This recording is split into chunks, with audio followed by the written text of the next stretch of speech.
Paras defence and space technologies limited, इस company ने अपने Q3 के नतीजे घोषित कर दिए हैं। चलिए देखते हैं कैसे रहे नतीजे, क्या रहने वाला है सोमवार को मार्केट के ऊपर इम्पैक्ट। साथ में ये भी देखेंगे कि हमें आने वाले टाइम के लिए क्या स्ट्रेटेजी अपनानी चाहिए इस शेयर के ऊपर। नमस्कार दोस्तों, मेरा नाम है पारस, आप देख रहे हैं डिजिटल डाटा। चलिए शुरू कर। अगर हम कंपनी के रिवेन्यू की तरफ नजर डालें तो पिछली बार कंपनी ने 63 से 73 करोड़ रुपए का रिवेन्यू दर्ज किया था। उसके मुकाबले कंपनी ने 8,461 करोड़ रुपए का रिवेन्यू इस साल दर्ज किया है। वहीं पिछले क्वार्टर में 8,670 करोड़ रुपए का कंपनी ने रिवेन्यू बुक किया था। आप यहाँ पे देख सकते हैं ईयरली बेसिस पर उछाल व क्वार्टरली बेसिस पर हमें गिरावट देखने को मिल रही है। गिरावट ईयरली बेसिस पर तो अच्छी खासी उछाल देखने को मिल रही है, कम से कम 20% की, और क्वार्टरली बेसिस पर हमें 2 से 4% की गिरावट देखने को मिल रही है। अगर हम कंपनी के नेट प्रॉफिट की बात करें तो आप यहाँ पे देख सकते हैं पिछले साल 760 से 1657 हो गया। इसका मतलब लगभग 200 से 250% के आसपास कंपनी ने नेट प्रॉफिट ज़्यादा बुक किया है इस बार ईयरली बेसिस पर। अगर हम बात करें क्वार्टरली बेसिस पर तो 1560 के मुकाबले 1657 हो गया है। यहाँ पे हमें लगभग 8% की उछाल देखने को मिल रही है। क्वार्टरली बेसिस पर 8% की उछाल है, ईयरली बेसिस पर 225% की उछाल हमें देखने को मिल रही है। इसके नेट प्रॉफिट के ऊपर टोटल कॉम्प्रिहेंसिव प्रॉफिट के ऊपर भी हमें सेम ही है, कुछ ज़्यादा फर्क नहीं है। और अगर हम अर्निंग पर शेयर की बात करें 2 रुपये से 4 रुपये और 2 रुपये से 4 रुपये से 4 रुपये 12 पैसे यहाँ पे हमें देखने को मिल रहे हैं। तो ये थे नतीजे पारस डिफेंस के, जो कि हमें मिले जुले देखने को मिले हैं।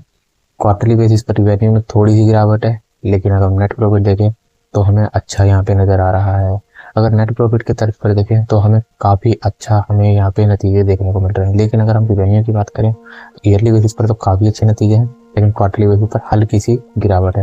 लेकिन ओवरऑल अगर हम सेंटीमेंट के मार्केट के सेंटीमेंट के हिसाब से देखें तो ये नतीजे अच्छे कहे जाएंगे, क्योंकि थोड़ी सी गिरावट है आय में और मुनाफे में हमें अच्छी खासी यहाँ पे बढ़त देखने को मिल रही है। अब ये शेयर के साथ क्या होगा, अब इसी की बात करेंगे शेयर के साथ क्या होगा सोमवार को। तो शेयर जो है वो 2 से 4% की रेंज में आपको ऊपर दिखेगा तो आप वहाँ से इसको बाइंग के लिए तो ना ही जाएं, क्योंकि 2-4% ही ऊपर जाएगा, उससे आगे जाएगा भी नहीं। अगर हम ईयर ऑन ईयर बेसिस पर सोच के चलें तो ये 10% का प्रेशर भी लगा सकता है।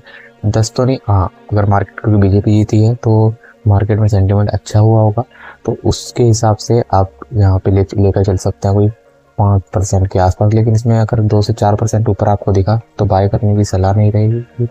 इस सेक्टर में अभी बुलिश नहीं है बिल्कुल भी सेक्टर, तो नतीजों पर भी इतना असर नहीं पड़ेगा। और अगर नतीजे कोई ताबड़तोड़ होते, जैसे यहाँ पे 4,000 से सीधा 8,000 हो गया होता रिवेन्यू इसका, तो जैसे 4,000 से 8,000 हो जाता या 3,000 से 8,000 हो जाता तो हम कुछ अच्छा लेकर चलते इसके साथ। लेकिन थोड़े फ्लैट से नतीजे हैं तो कुछ खास इम्पैक्ट इसका देखने को नहीं मिलेगा।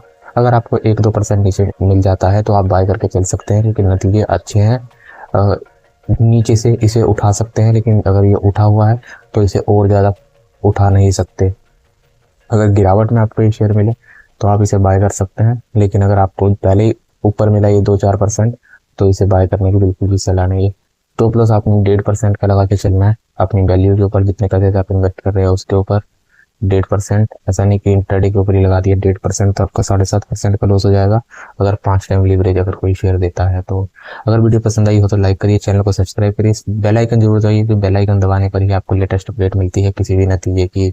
और साथ में हम ऐसी कंपनी जैसे कि जे कॉर्प हो गई, कल्याण ज्वेलर्स हो गई, तो इस तरीके की कंपनी जिनके जो कंपनी फंस जाती है या उनमें कुछ दिक्कत होती है या कुछ लीकेज खबर जो होती है जिससे वो गिरते हैं, उस पर भी हम एनालिसिस करके आपको बता दें क्या करना चाहिए। हमने जे कॉर्प और कल्याण ज्वेलर्स के ऊपर दिया था, हमने जब से वीडियो बनाई है उसके बाद से ही उसमें बाइंग स्टेटस देखने को मिल रहा है, और तब से ही बाय। अगर आपने वीडियो देख के बाय किया होता तो आप अभी प्रॉफिट में होते, लगभग 20 से 50% के प्रॉफिट में चल रहे होते। तो अगर वीडियो पसंद है तो लाइक करिए, बिल्कुल सब्सक्राइब करिए, बेल आइकन दबाइए। नमस्कार, मिलते हैं नेक्स्ट वीडियो में।